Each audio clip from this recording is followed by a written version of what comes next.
"Get this sick old man out of my house. I don't want him near my children," my daughter-in-law shouted at my son that night. He agreed. In the morning, he said to me, "Dad, you'd better leave." I silently packed my suitcase and left their house forever. But I took not only my belongings with me, but also $12 million.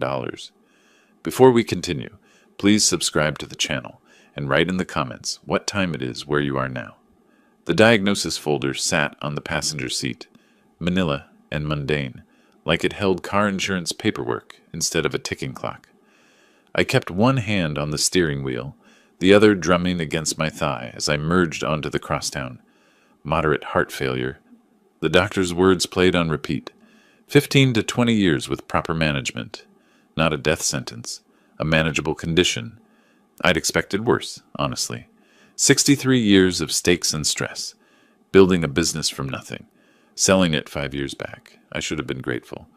But driving toward my son's house in South Tampa, the house I'd helped to purchase with $50,000 they thought was a gift, gratitude felt premature. The real test started tonight. 3 years I'd lived with my son Michael and his wife Jennifer. 3 years of playing the downsized retiree, the father who'd cashed out and simplified his life. Every month I handed Michael $3,000 in cash, my contribution to household expenses. They accepted it like rent from a tenant, which I suppose I was. I pulled into the driveway beside Jennifer's white SUV. The house looked perfect in the fading March light, all craftsman charm and expensive landscaping. My $50,000 had made this possible, though they'd never know the full scope of what I could have done for them. What I still could do, if they proved worthy of it. Inside, my granddaughter Olivia, 8 years old with her mother's sharp eyes, was setting the table. My grandson Lucas, 6, crashed toy cars across the living room floor. "Grandpa!" Lucas launched himself at my legs. I caught him, feeling the familiar ache in my lower back. "Easy there, demolition derby." I ruffled his hair. "Where's your dad?" "Office," Olivia said, not looking up from arranging forks. Precise, that one. Already learning efficiency from her mother. Michael emerged wearing his weekend casual, expensive polo, designer jeans that cost more than my first car. At 38, he'd inherited my build, but none of my drive. Marketing consultant, whatever that meant. Made decent money, spent more. "Hey, Dad, how was the appointment?" I held up the folder. Got the results. His expression flickered. Concern, maybe, or just polite interest. Hard to tell lately. "Let's talk after dinner," I said. Jennifer appeared from the kitchen, blonde hair pulled back, yoga clothes that probably cost $200. At 36, she maintained herself with the dedication of someone afraid of aging. She glanced at the folder, then at me, then away. "Dinner's ready," she announced. "Kids, wash your hands." We sat. Grilled chicken, roasted vegetables, quinoa. Jennifer's cooking was competent and joyless. Every meal calibrated for health and aesthetics.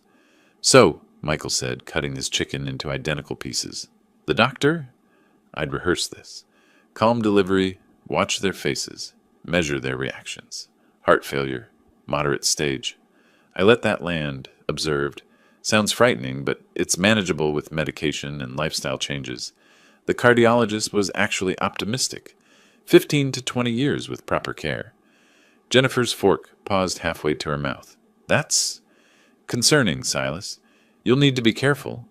Her eyes darted to Michael just for a second, a glance I wasn't supposed to notice. "Yeah, Dad, that's tough." Michael reached for his water. "Make sure you follow the doctor's orders." Words without warmth. Perfunctory sympathy, like commenting on someone's bad traffic experience. Olivia watched me with wide eyes. "Are you going to be okay, Grandpa?" "I'm fine, sweetheart," I smiled at her. "Just means I need to take better care of myself." "Michael, did you finish the Henderson proposal?" Jennifer asked. Just like that, the subject changed. My health, my diagnosis, dismissed as quickly as mentioning the weather. Michael launched into work details. Jennifer nodded, asked questions, engaged fully. I ate my chicken and memorized the moment. After dinner, I excused myself to my room. The converted home office, smallest space in the house, barely fit my bed and dresser. I opened the top drawer where 12 identical envelopes sat in a row, one for each month of the year. I'd prepared this month's 3 days ago, 30 crisp $100 bills. Back in the dining room, Michael was loading the dishwasher. I handed him the envelope. "This month's contribution." He took it without looking inside. "Thanks, Dad." Not even pretending to be grateful anymore. Just automatic acceptance. Muscle memory of entitlement. Jennifer watched from the kitchen doorway, her gaze following the envelope into Michael's hand before she turned away. I retreated to my room, sat on the edge of my bed. The walls here were thin. I heard Michael and Jennifer moving around, putting kids to bed, their evening routine. Then their bedroom door closed, and I heard voices, not words yet, just tones, rising and falling. The volume increased. I stood, moved to my door. My hand found the knob. Something pulled me into the hallway, some instinct that this mattered, that I needed to hear whatever came next.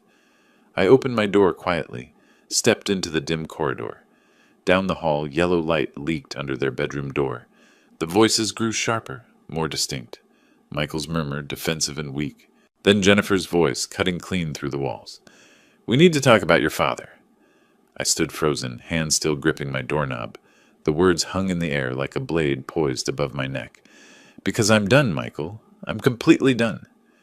Jennifer's voice carried rage I'd never heard directed at me, though I'd suspected it lived somewhere beneath her yoga-calm surface. Michael's response, barely audible. "Jenny, keep your voice down. The kids will be fine. Get that sick old man out of my house. I don't want him around my children with these diseases. He's dragging us down, Michael. Can't you see that?" The words hit like physical blows. Sick old man. My house. Dragging us down. "Jenny, he's my father. Where's he supposed to go?" "I don't care. A nursing home, an apartment, anywhere. We gave him a place when he needed it. Now he needs to figure out his own situation, especially now with his heart problems. What if he dies here? What if the kids find him? Did you think about that?" Her voice dripped contempt, each word laced with disgust that couldn't be faked or exaggerated. This was her truth, finally surfacing. "He pays $3,000 a month," Michael tried weakly. "$3,000? This house costs us $5,000 monthly in mortgage alone, not counting utilities, food, everything else. He's barely covering half his burden. And now he's sick? No, absolutely not. I want him out. Where am I supposed to tell him to go? Tell him anything. Tell him we need space. Tell him it's better for his health to have his own place. I don't care what you say. Just get him out. 1 week, Michael. I want him gone in 1 week." Silence stretched out. I waited for Michael to defend me, to show some backbone, to channel the boy I'd raised to stand up for what's right. "Okay." His voice came out small, defeated. "Okay, I'll tell him tomorrow. Just stop yelling." I stepped backward into my room, closed the door with careful silence. My hand shook as I released the knob. I stood in darkness. Didn't turn on the light, didn't move to the bed, just stood there absorbing the full weight of what I'd heard. 3 years ago, Michael had called me. "Dad, Jenny, and I found this amazing house, but we're short on the down payment." I'd written the check for $50,000 the next day. Michael's grateful hug, Jennifer's tears of joy. "Thank you. Thank you. This means everything." 3 years. 3 years of monthly cash, of making myself smaller, of testing whether their gratitude was real or rehearsed. I had my answer. I moved to the closet, pushed aside hanging shirts, found the small lockbox on the top shelf. Inside, private banking statements I kept hidden. The most recent showed a balance of $12,347,000, give or take the interest that accumulated daily. They thought I'd lost everything when I sold the business, that I'd downsized from necessity, rather than choice. They had no idea what I'd actually sold it for, what I'd carefully invested, what I'd deliberately hidden while playing the role of modest retiree. I sat on my bed, in complete darkness, and didn't sleep.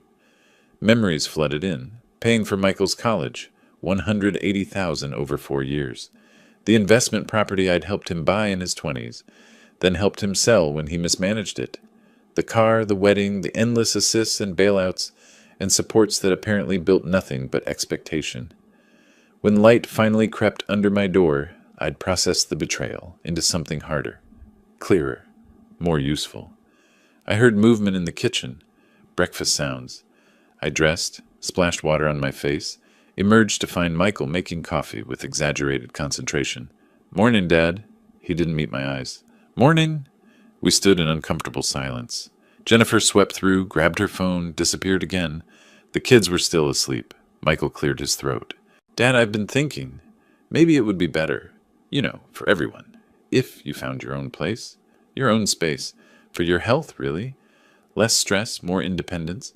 We'll give you a week to, make arrangements. Every word rehearsed but delivered poorly.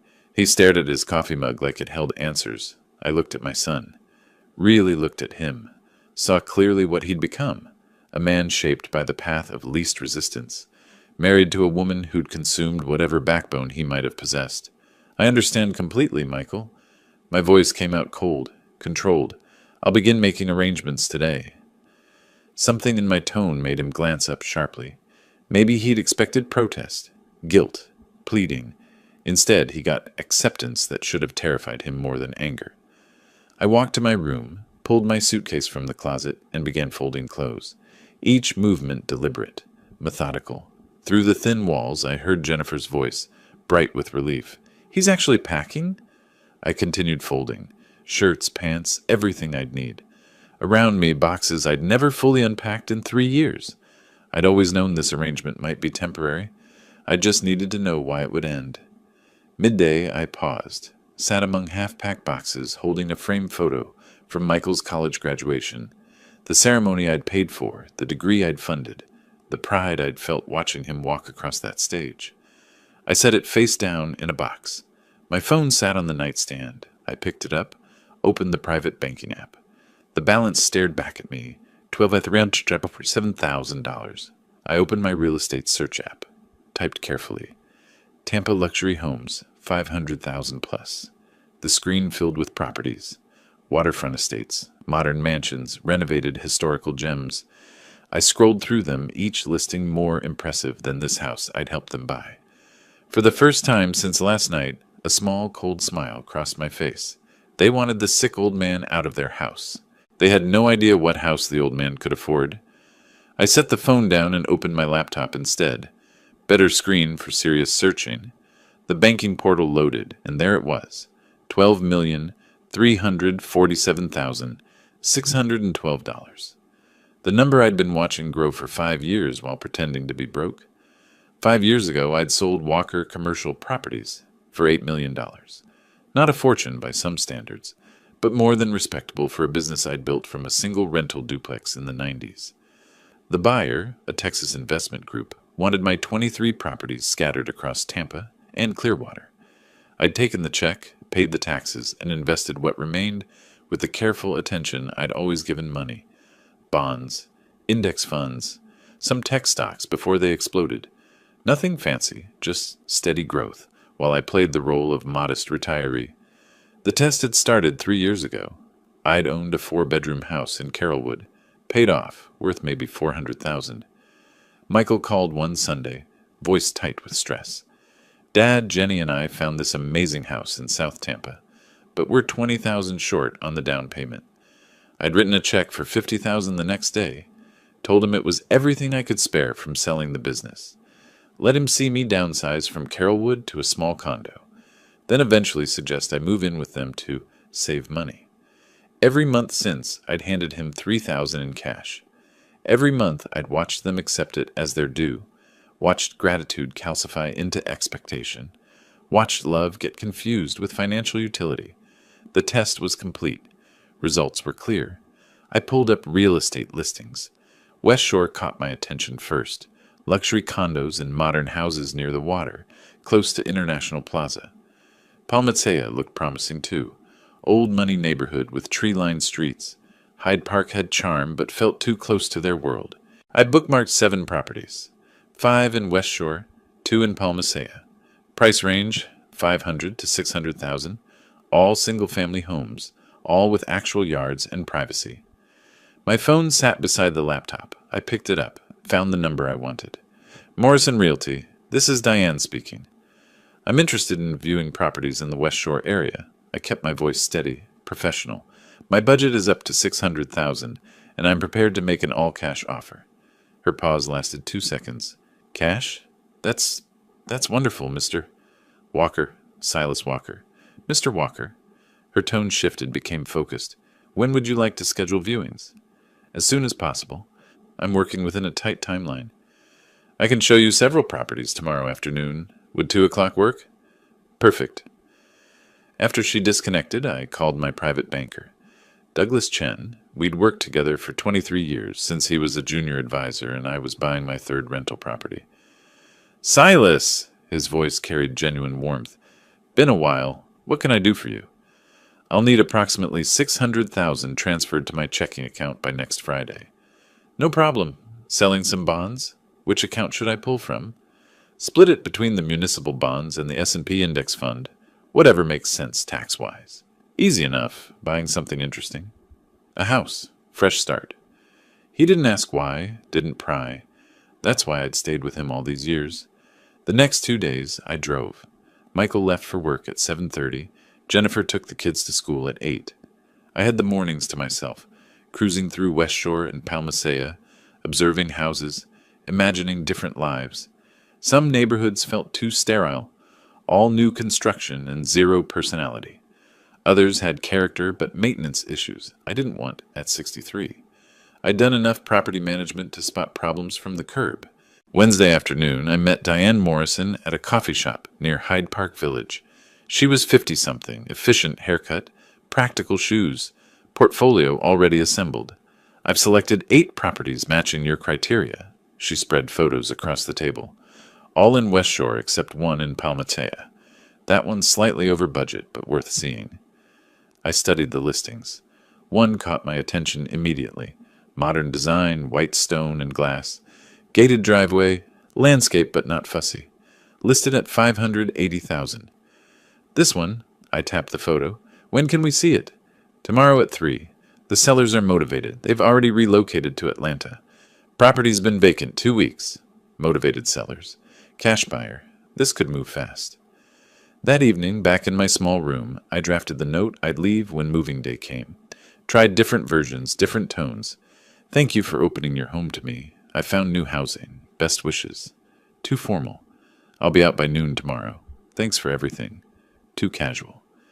Finally, I settled on something that hit the right note. Grateful enough to avoid suspicion. Distant enough to sting if they had any conscience left. Thank you for your hospitality these 3 years. I found new housing and will be out by noon today. Don't trouble yourselves about the sick old man anymore. The envelope is this month's contribution. Dad, I read it twice. The phrase sick old man came straight from Jennifer's mouth, through the walls. That night, I'd stood in the hallway. Let them read their own words back to them. Thursday at 3 o'clock, I stood in front of the white stone house. Modern, but not cold, with warm wood accents around the windows and entrance. The yard stretched back, enclosed by tasteful fencing. Quiet street, established neighborhood. 10 minutes from everything I'd need. Diane walked me through the specs. Built in 2019. 3 bedrooms, 2.5 baths. Open floor plan, updated kitchen, primary suite on the main floor. Seller paid $610,000 3 years ago, pricing it to move now. I barely heard her. I was imagining Michael's face when he realized where I'd gone. Imagining Jennifer's expression when she understood that sick old man had resources she'd never suspected. Mr. Walker? Diane touched my elbow. Would you like to see the interior? I turned to her. This time my smile reached my eyes. Yes, and I'd like to discuss making an offer today. Full asking price. Cash. Her professional mask slipped. Just for a moment, pure shock flickered across her features. Today? But don't you need to... I mean, most buyers take time to consider. I interrupted gently. I'm not most buyers. Let's go inside. 6 days after Michael told me to leave, I woke before dawn for the last time in his house. The room was mostly packed, boxes stacked along one wall, just my bed and the clothes I'd wear today still accessible. I'd closed on the West Shore house yesterday. 5 days from offer to keys. Record time, Diane said. But that's what happens when you pay cash and the seller's desperate to finalize their Atlanta move. The movers would arrive at 8. I picked up the note from my nightstand, read it one final time. Thank you for your hospitality these 3 years. I found new housing and will be out by noon today. Don't trouble yourselves about the sick old man anymore. The envelope is this month's contribution. Dad, sick, old man. Jennifer's exact words, carefully preserved. I walked to the kitchen in darkness, placed the note on the table where they'd find it, at breakfast. Beside it, I set this month's envelope, $3,000 in crisp hundreds, my final contribution. The irony felt appropriate. Michael left for work at 7:20, earlier than usual, trying to avoid me, probably. Jennifer took the kids to school at 8. I watched from my window as her white SUV backed out of the driveway I'd helped purchase. The moving truck arrived exactly at 8. 2 guys, professional crew, handled everything efficiently. I'd lived light here, never fully unpacking. Made today simple. "This is a nice place you're moving to, sir," the crew leader said, consulting his clipboard. "Upgrading?" "You could say that." I kept my voice neutral. "Fresh start." They loaded boxes while I did a final walkthrough. Michael and Jennifer's bedroom, where I'd stood in the hallway that night, listening to my fate being decided. The kids' rooms, toys scattered across floors, the childhood I'd miss watching unfold.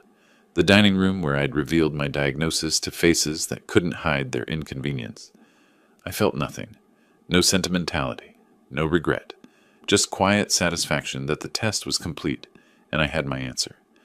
In the kitchen, I saw the envelope and note, positioned perfectly. One last check of the drawers. Nothing forgotten. I walked out the front door, locked it behind me with the key they'd given me 3 years ago, and dropped the key in the mailbox. The drive to West Shore took 17 minutes. I followed the moving truck, deliberately taking Dale Mabry instead of the highway, passing through neighborhoods that reminded me why I'd chosen Tampa 40 years ago. Trees, water, possibilities. The house looked even better in morning light. White stone gleaming, glass windows reflecting sky, the gate responding to my new remote. My gate, my driveway, my house. The movers worked fast. I directed traffic. Master bedroom, home office, guest room. Within 2 hours, they'd unloaded everything. I tipped them $500 cash. Saw their eyebrows rise, but kept their professionalism intact. "Appreciate the efficiency," I said. "Enjoy your new place, sir?" After they left, I stood in my new living room. High ceilings, natural light flooding through those glass windows. Space to breathe. My furniture looked small in here, but I'd acquire more. Time for that. I made coffee in my new kitchen. Actual counter space, modern appliances, a window overlooking the backyard. Poured it into a mug I'd unpacked first. Walked to what I was already thinking of as my office. Real office. Desk. Proper lighting. Bookshelves waiting to be filled. Not a corner of a converted bedroom where I'd kept my secrets, hidden behind winter coats. My phone buzzed around 4 o'clock. Text from Michael. "Got your note? Hope you're settled okay. Take care of yourself." 9 words. Perfunctory care. Obligation fulfilled. I stared at the message, remembered the boy who'd once made me Father's Day cards in crayon, who'd cried when I taught him to ride a bike, and he fell hard on his 3rd attempt. That boy was gone. Had been gone for years, probably. I just needed proof. I didn't respond to the text. The week passed in a blur of unpacking, organizing, learning my new neighborhood. I walked to the coffee shop 3 blocks away, drove to the grocery store, established routines. Started taking my heart medication at the same time every morning, setting up the disciplined lifestyle the cardiologist recommended. 7 days after moving in, I sat in my home office, laptop open to my financial portfolio, phone showing 17 missed calls from Michael and Jennifer. They'd been calling since yesterday. I'd been ignoring them. Whatever they wanted could wait until I was ready. But first, there was someone I needed to call. I scrolled through my contacts, found the name, Patricia Morrison, estate planning attorney. We'd worked together 5 years ago when I sold the business, setting up trusts and structures to protect my assets. Time to reestablish that relationship. She answered on the second ring. "Patricia Morrison." "Patricia, this is Silas Walker. We worked together 5 years ago on estate planning after I sold Walker Commercial Properties." "Mr. Walker? Of course I remember. How can I help you?" "I need to update my will." I paused, choosing words carefully. "And I need you to make a phone call to my son, Michael Walker. It's time he learned a few things about his father's finances." The silence lasted 3 seconds, long enough for her to understand this wasn't routine estate planning. "I see," she said slowly. "When would you like to meet?" Tomorrow morning, 10 o'clock, your office. I'll clear my calendar. Patricia Morrison's office occupied the 15th floor of a downtown high-rise, with views of the Hillsborough River. I'd arrived 30 minutes early for our 10 o'clock meeting, reviewed my documents in the lobby coffee shop, then taken the elevator up. She looked exactly as I remembered, mid-50s, silver hair cut efficient and sharp, reading glasses on a chain. Her handshake was firm. Mr. Walker, good to see you again. Patricia, thanks for clearing your calendar. We settled into her office. Mahogany desk, legal volumes lining the walls, that particular smell of old paper and expensive furniture polish that all attorney offices seem to share. I laid out the documents I'd brought. Investment portfolio statements, property deed for the West Shore house, bank account summaries. I want my son to see every statement, every asset total. I kept my voice level. I want him to understand exactly what he threw away when he threw me out. Patricia studied the papers, nodding slowly. You want maximum impact. I want him to know what $12 million of regret feels like. She made notes on her legal pad. I'll call him today. Schedule a meeting for this week. The sooner he knows, the sooner he'll start making mistakes. Mistakes? Desperate people make poor decisions. If you're planning further action, his panic will work in your favor. Smart woman. That's why I'd kept her number all these years. 3 days later, Michael sat in the same chair I'd occupied. I know because Patricia called me afterward with a full report. She'd started professional, neutral. Mr. Walker, thank you for coming in. I'm handling your father's estate planning, and he wanted you informed of certain assets. Michael had looked confused. Assets? I mean, Dad sold his house years ago. He lived with us. I don't understand what. Patricia slid the first document across her desk. Portfolio statement, my name at the top. The balance clear in bold print. Your father owns an investment portfolio currently valued at approximately $12 million. Michael stared at the paper. Patricia said his face went blank, like a computer screen freezing mid-task. 12? I'm sorry, what? She showed him more. Property deed for the West Shore house, bank statements, tax records from the business sale 5 years ago, $8 million, right there in black and white. But he was living with us. Michael's voice came out hoarse. He gave us money every month. He needed help. Your father mentioned those contributions. $3,000 monthly, correct? Yes, because he couldn't afford... Michael's words died as the logic caught up. 3,000 from 12 million. Pennies from a fortune. Patricia delivered the final blow with professional detachment. Mr. Walker sold his commercial real estate business 5 years ago for $8 million. He invested wisely. He has never needed financial assistance. Those monthly contributions were his choice, not his necessity. She told me Michael sat motionless for a full minute. Then he started breathing fast, shallow gasps like someone had punched him in the stomach. Previously, Patricia continued, you were designated as sole beneficiary of your father's estate. He wanted you to know he's now reconsidering that arrangement. He'll contact you when he's ready to discuss it further. Michael left her office moving like a sleepwalker. I imagine the elevator ride down 15 floors felt like falling. He made it to his car in the parking garage before calling Jennifer. Patricia's office window overlooked the garage. She watched him sit in his sedan, phone pressed to his ear, visible even from that height by his stillness. The call, according to Michael's later frantic voicemail to me, went like this. Jenny, you need to sit down. Dad, he has $12 million. $12 million. The lawyer just showed me everything. Jennifer's voice, sharp even through phone static. What? That's impossible. He lived in our house. He gave us money because he was testing us, Jenny. All those years. The $3,000 a month? He could have bought our house with cash. Could have bought 10 houses like ours. Silence on her end. Then, oh no, Michael, what did we do? What they did was try to call me 17 times in the next hour. I sat in my home office watching my phone light up with each attempt and didn't answer. Text messages poured in. Michael, Dad, please call me. We need to talk. Michael, I just met with Patricia. I had no idea about your finances.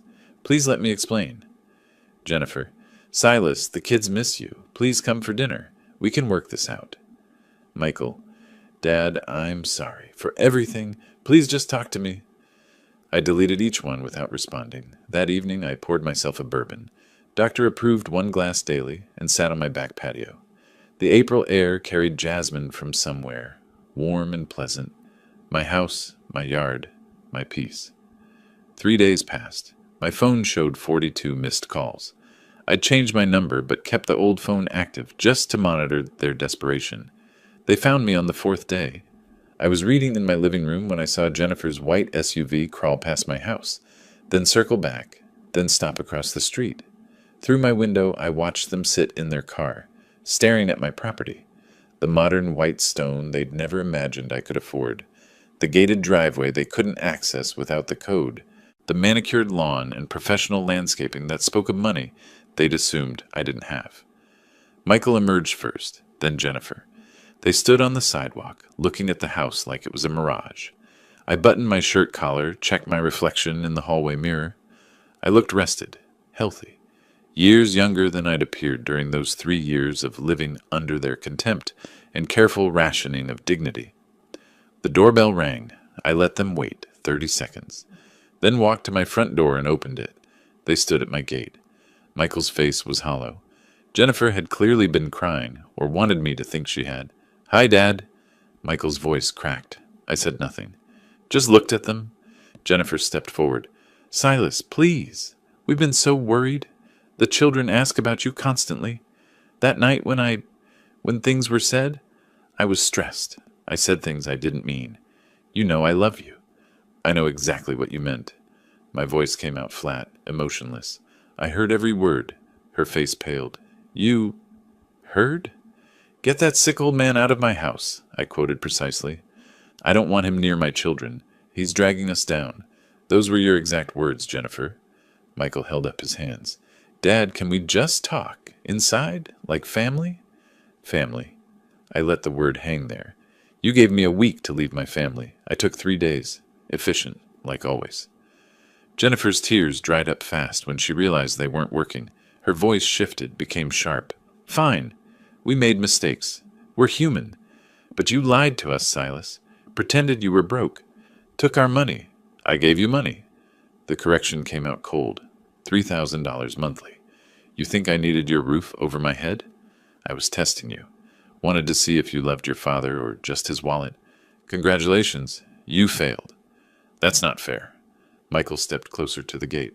"We helped you when I had nowhere else to go," I finished. "Is that the story you're telling yourselves? I had $12 million. I could have stayed in a 5-star hotel for the rest of my life. I chose your house because I want to know who you really were." I paused, let that sink in. "So here I am, out of your house, away from your children, the sick old man you wanted gone. Except I took $12 million with me.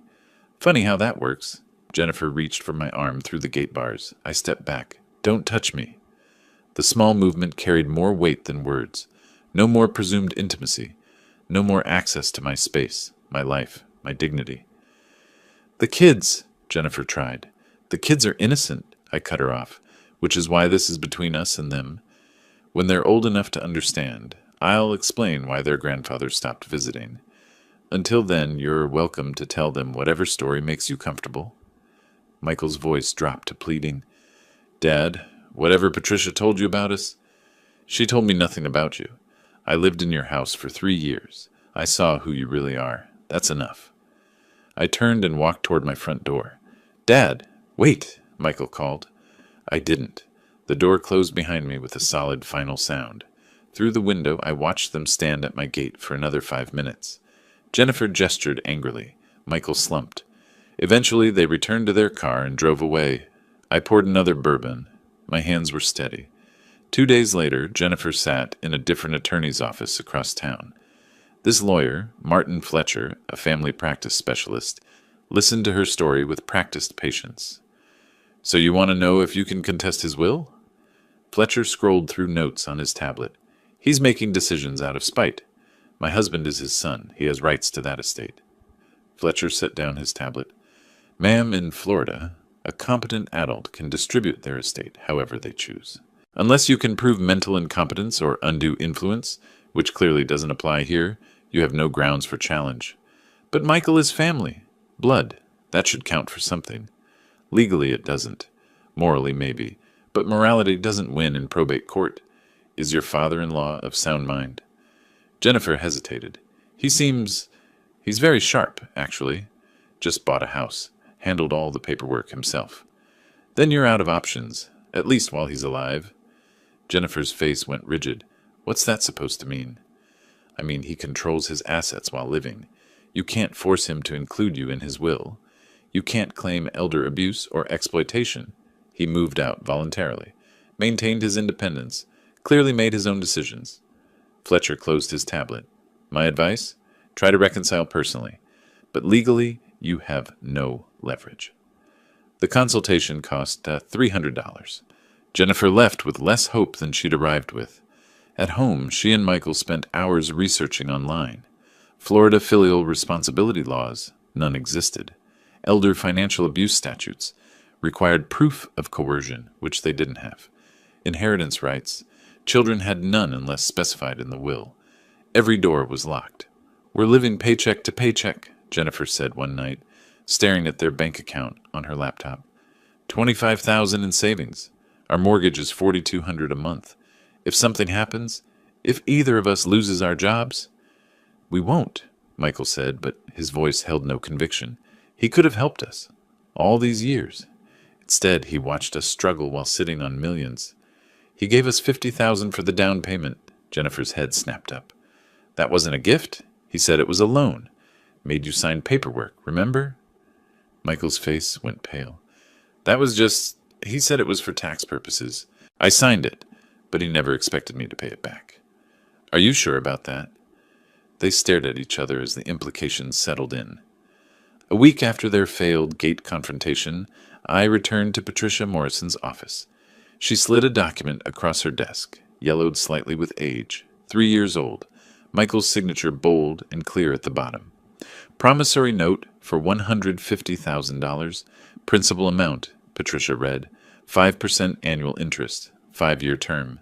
The term expires in 2 years, but there's an acceleration clause if you choose to invoke it.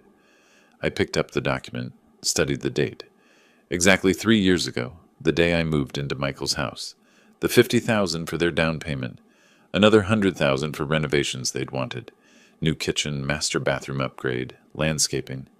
I'd called it a gift then, verbally, but the paperwork Michael had signed without reading told a different story. Legal loan, binding contract, all properly notarized. What's the total amount due if I invoke the acceleration clause? Patricia pulled up her calculator. Principal of $150,000 plus 3 years of compounded interest at 5% annually. Approximately $173,600.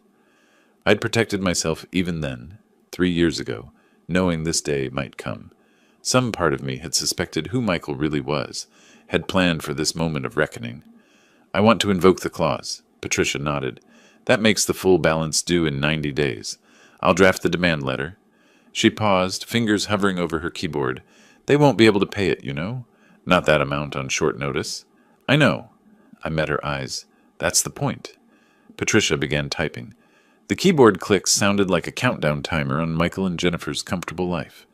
The demand letter would arrive certified mail. 90 days to produce $173,600 or face foreclosure proceedings on the house I'd helped them buy. The house with my $50,000 in equity. The house they'd thrown me out of like garbage. Justice tastes cold, but it tastes good. The certified letter arrived on a Tuesday. Michael signed for it at the front door, saw Patricia Morrison's law office in the return address, and his hands started shaking before he even opened the envelope. Inside, formal, legal letterhead. Clean, professional, devastating. Dear Mr. Walker, pursuant to the acceleration clause in the promissory note, dated April 15th, 2022, the full amount of $7,500, consisting of principal of $150,000 and accrued interest and fees, is now due within 90 days of this notice. He read it 3 times. The words didn't change. Attached was a copy of the promissory note. His signature, bold and confident at the bottom. 3 years ago, so eager for this house, so grateful for his father's help. The memory surfaced, sharp and clear. Silas at their old kitchen table, sliding papers across. Just a formality, acknowledging the down payment gift. For tax purposes. Michael had signed without reading. Why would he read it? It was his father. You trust your father. Jennifer found him sitting at their dining table, the letter spread before him like evidence at a crime scene. What is it? He handed her the document, watched her face go white, then red, then white again. $187,000. Michael, we don't have that. I know. In 90 days? I know. She stared at the promissory note, at his signature. You signed a legal contract without reading it. I thought it was just paperwork. He said it was a gift. A gift doesn't have a signature line. Her voice rose. What kind of person signs something without reading it? The kind who trusted his father, the kind whose wife was screaming to throw that father out. The words hit like slaps. They stared at each other across the table, the space between them suddenly vast. Michael pulled out his laptop, started calculating. Their savings, $25,000. His annual salary, $45,000. Jennifer's part-time income, $30,000. Combined, $75,000 yearly, $62,000 after taxes. They needed $187,000 in 90 days. Mathematically impossible. We can get a home equity loan, Jennifer said. Use the house. Michael scheduled an appointment with their bank for the next morning. The loan officer, a pleasant woman named Sandra, reviewed their application with decreasing enthusiasm. She pulled up their property records, frowned. Mr. Walker, I see there's already a lien on your property for $150,000. Until that's satisfied, we can't approve additional lending. But the house is worth $400,000, Michael said. We have equity. Not if you don't own it outright. This lien takes priority. Have you considered selling the home? The question hung in the air like smoke. This is our home, Michael said quietly. Our children's home. Sandra's expression softened with professional sympathy. I understand, but legally our hands are tied. 3 more banks gave identical answers. Jennifer started selling possessions that weekend. Designer handbags on Facebook Marketplace, 40% off retail, jewelry on Poshmark, furniture on Craigslist. Each sale felt like peeling off skin. Michael's poker table from his bachelor days, gone for $800. Jennifer's Peloton bike, $1,200. Their guest bedroom furniture, $900 for the set. Neighbors noticed, started asking questions. 2 weeks passed. They'd accumulated $18,000 from sales. Added to their savings, $43,000 total. Still needed $144,000. Michael brought lunch from home every day. Jennifer clipped coupons for the first time in a decade. They canceled streaming services, her gym membership, the lawn service, small degradations that felt enormous. Their first real fight happened 3 weeks in. Michael came home from his 3rd rejected loan application to find Jennifer crying at the kitchen table. This is your fault, she said. You signed without reading. You wanted him gone. You called him a sick old man who was dragging us down. Because I didn't know he had millions. If you'd known, would you have let me say those things? If you loved him, you wouldn't have said them regardless of his bank account. The truth of it silenced them both. They slept in separate rooms that night. My phone rang at 8:30 that evening. Unknown number. I almost didn't answer. Grandpa Silas? Olivia? My 8-year-old granddaughter, her voice small and afraid. Sweetheart, how did you get this number? From a card in Daddy's office. A lady's card. It had numbers on it. Patricia's business card. Smart girl. Grandpa, why don't you visit anymore? Did we do something wrong? The question pierced something I'd been keeping carefully armored. No, honey, you didn't do anything wrong. Kids at school are saying mean things.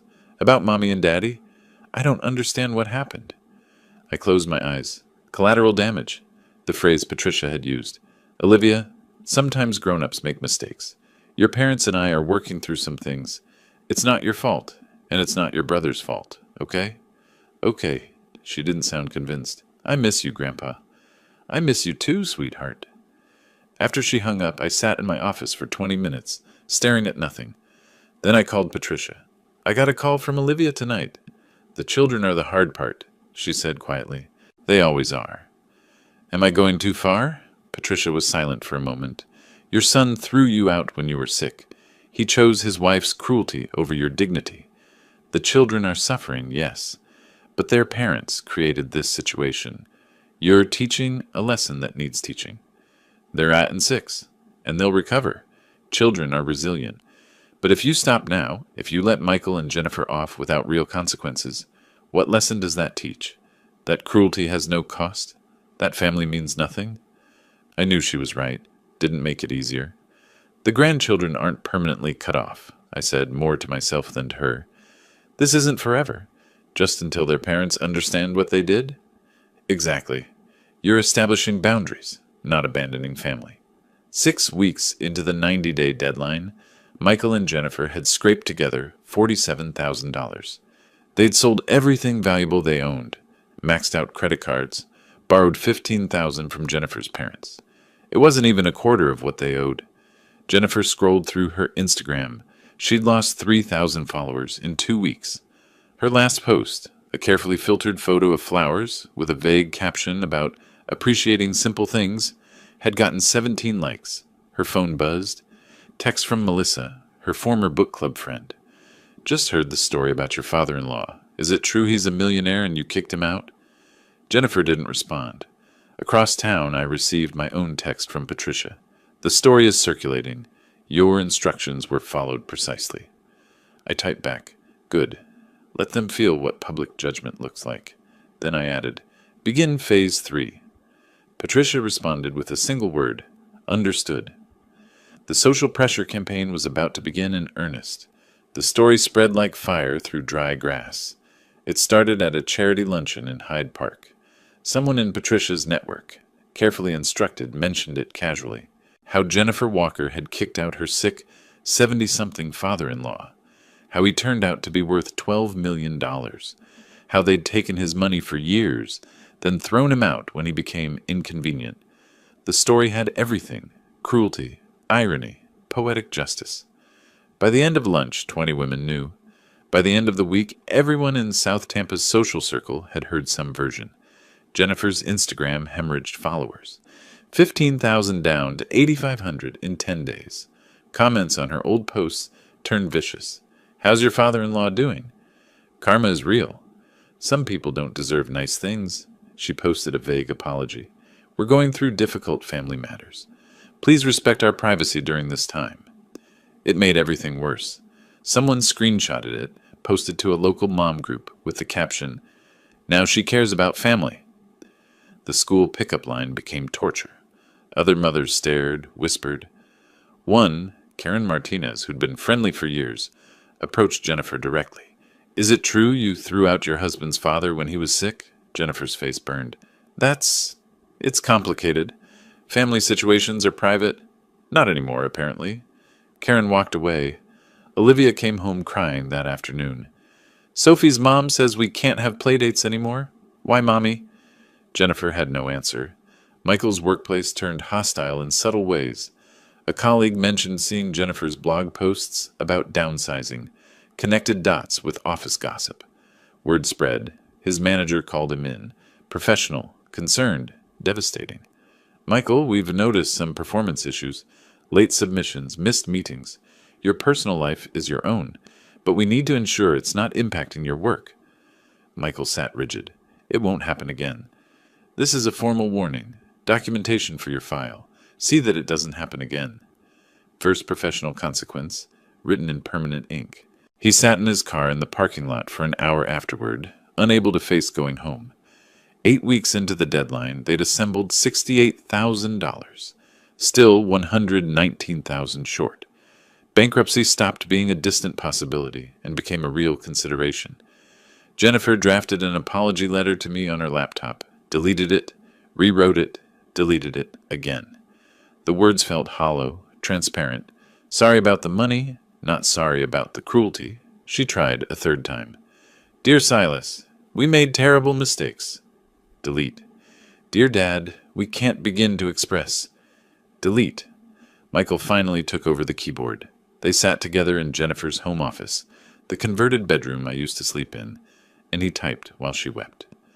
Jennifer tried to post on Instagram again, a carefully composed photo of the kids playing in the backyard. Caption about focusing on what matters. Someone commented within minutes, "Does your father-in-law matter? Or just when he has money?" She deleted the post, then deleted her account entirely. Social death, complete and final. At the grocery store, she ran into Melissa. Literally. Turned a corner and nearly collided with her cart. "Jennifer, I've been meaning to call." Melissa's voice dripped false concern. "Is everything okay?" "We're fine. Family matters are private." "Of course. It's just people are talking. About your father-in-law, the money situation." Jennifer abandoned her cart and left, drove home in tears. That evening, Lucas asked the question that broke them both. "Mommy, why doesn't Grandpa Silas visit anymore? Did we do something wrong?" Jennifer couldn't answer, just pulled him close. Olivia added her own innocent knife. "Tommy's mom said Grandpa is rich. Is he rich? Why doesn't he help us?" The children had noticed the financial stress without understanding it. Cheaper groceries, no new toys, tension in every conversation.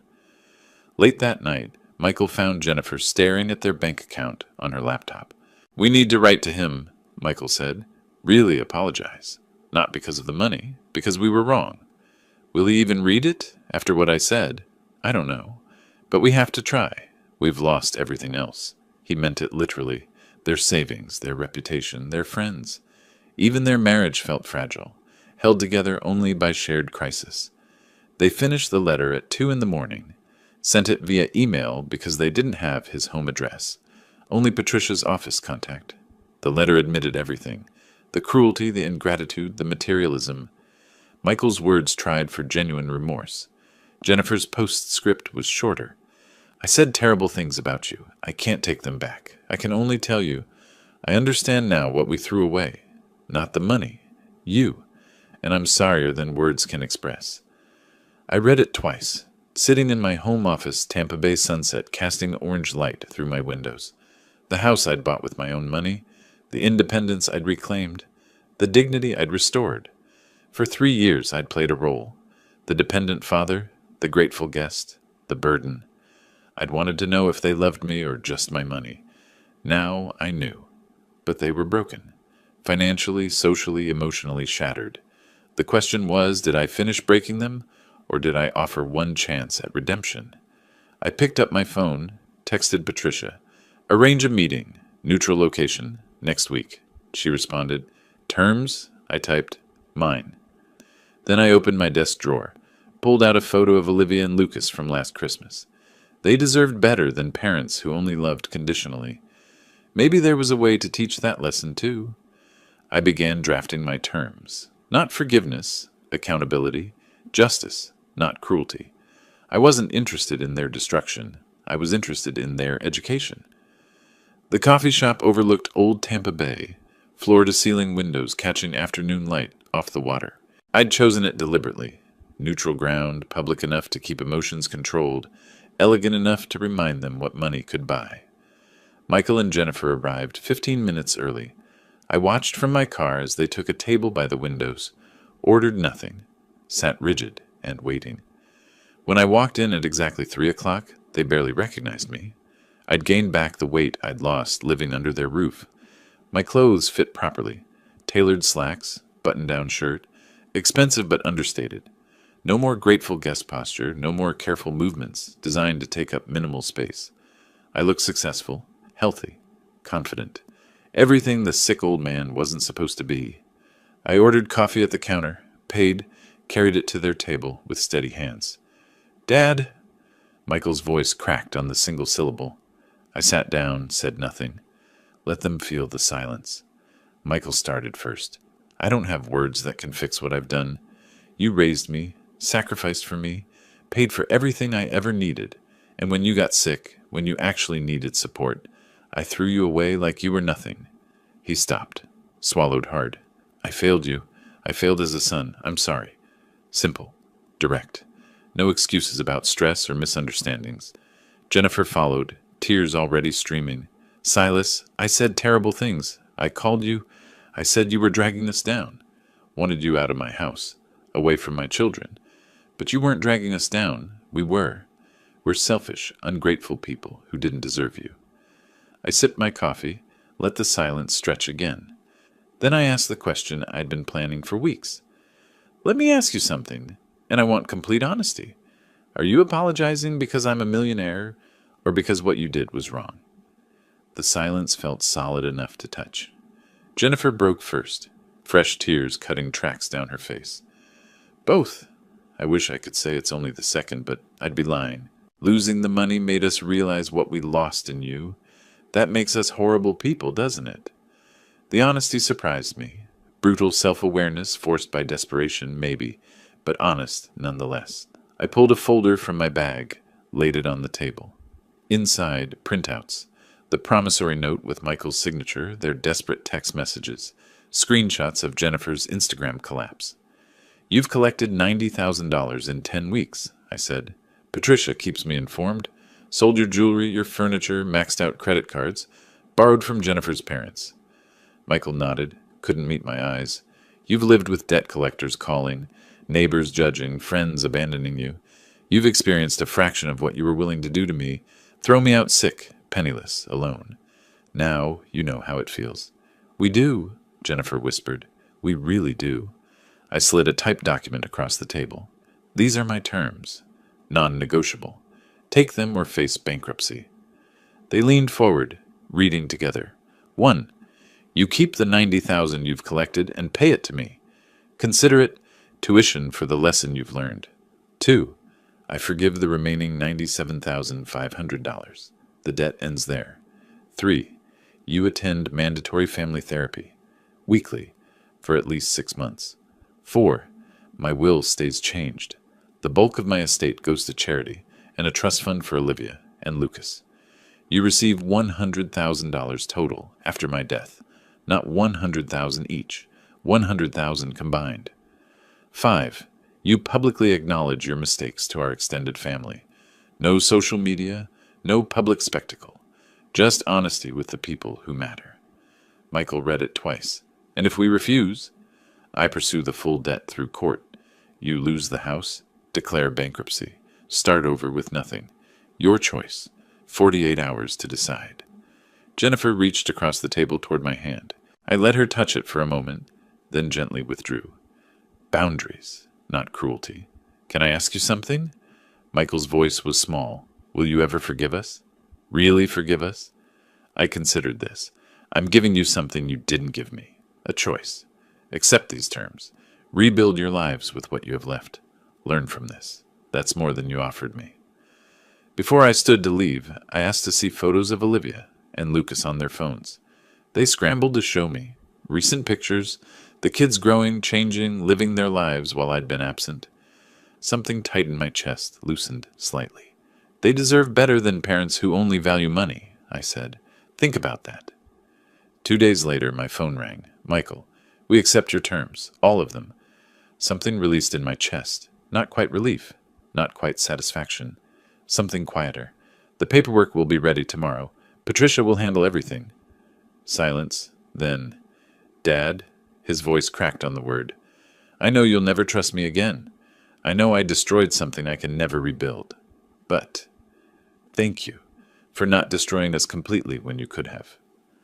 I looked out my window at Tampa Bay, water bright with afternoon sun. I didn't do this to destroy you, Michael. I did it to teach you.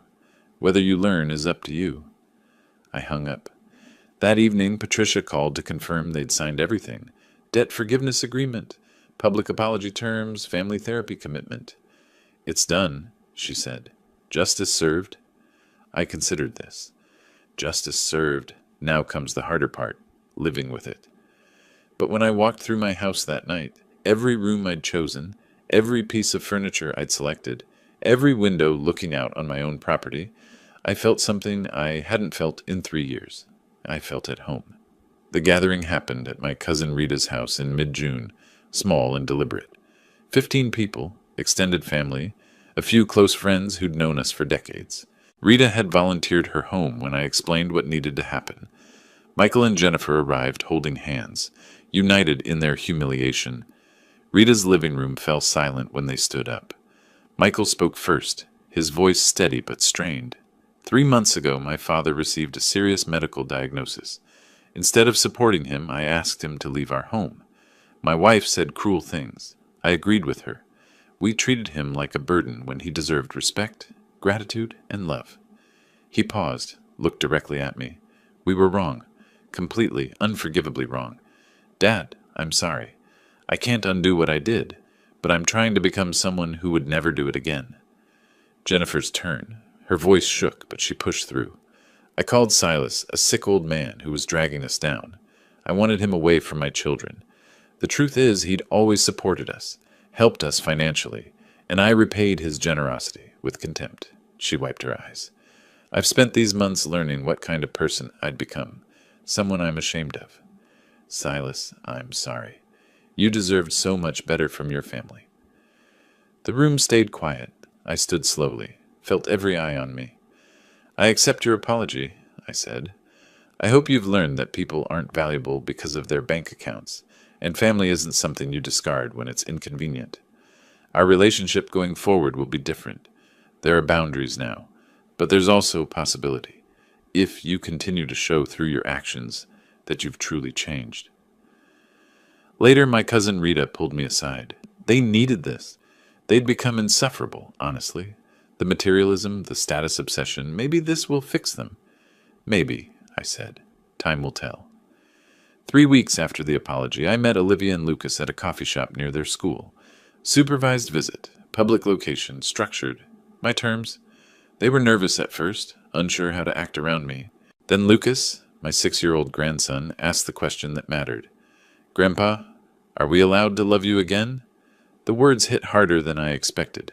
I knelt down to his eye level. You never stopped being allowed to love me, buddy. And I never stopped loving you. Sometimes grown-ups make mistakes and need time to fix them. Your parents are working on fixing theirs. Olivia, 8 and perceptive, studied my face. Are you still mad at them? I'm disappointed, I said carefully. But I'm watching to see if they change. Actions matter more than words. We ordered pancakes, talked about school, friends, their summer plans, normal grandfather things. When Michael and Jennifer picked them up, they stayed by their car, giving me space, respecting boundaries. Progress, I supposed. Patricia confirmed the grandchildren's trust was finalized in July. $2 million, accessible when they turned 25. Michael and Jennifer signed acknowledgement that they had no access to these funds. They can't touch it? Michael asked when signing. Not one penny, Patricia confirmed. This protects your children's future regardless of your financial decisions. He nodded slowly. That's fair. My will was officially filed. Charity organizations would receive $8 million. The Grandchildren's Trust held $2 million. Various smaller bequests to causes I cared about. Michael and Jennifer, $100,000 total. From $12 million to $100,000. The cost of cruelty. I started volunteering in August, using my business expertise to mentor entrepreneurs through a local nonprofit. Young people building something from nothing, the way I had 40 years ago. It gave me purpose beyond the family conflict, reminded me who I'd been before the test, before the betrayal. By late August, my routine had settled into something peaceful. Mentoring sessions downtown on Tuesdays and Thursdays. Saturday morning coffee with Olivia and Lucas.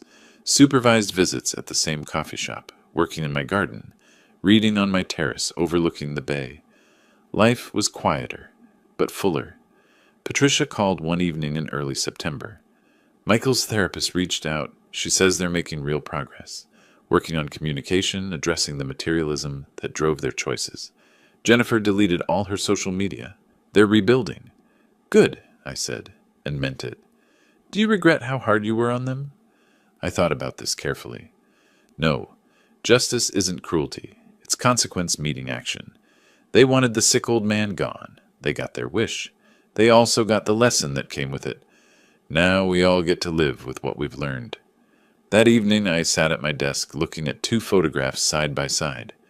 One showed Michael at age 7, riding on my shoulders at the beach, laughing at something I'd said, bright and innocent and trusting. The other was from last Saturday, Olivia and Lucas grinning over pancakes, chocolate chips dotting their smiles. Between the photos lay the signed trust fund documents, the past, the future, and the protection I'd built between them. I closed the folder and turned to my window. The sun was setting over Tampa Bay, painting the water gold and orange. Tomorrow I was meeting with a young woman who just opened a bakery and needed business mentoring. Next Saturday, the grandchildren again. My calendar had structure, purpose, meaning, all on my terms. I didn't need Michael and Jennifer's approval anymore. Didn't need their inheritance hopes hanging over me. Didn't need to be who they wanted me to be. 3 years I'd lived in that small bedroom, playing the grateful guest, testing whether they loved me or my money. The test concluded. They failed. But failure taught them what success never could have. My son knows now what it means to lose everything. My daughter-in-law understands the weight of cruel words. And I remember who I am, not the sick old man they wanted gone, the man who built something from nothing, who survived their betrayal, who chose justice over revenge. That man is home now. Finally, completely home. If you like this story, please like this video, subscribe to the channel, and share your impressions of this story in the comments. To listen to the next story, click on the box on the left. Thank you for watching.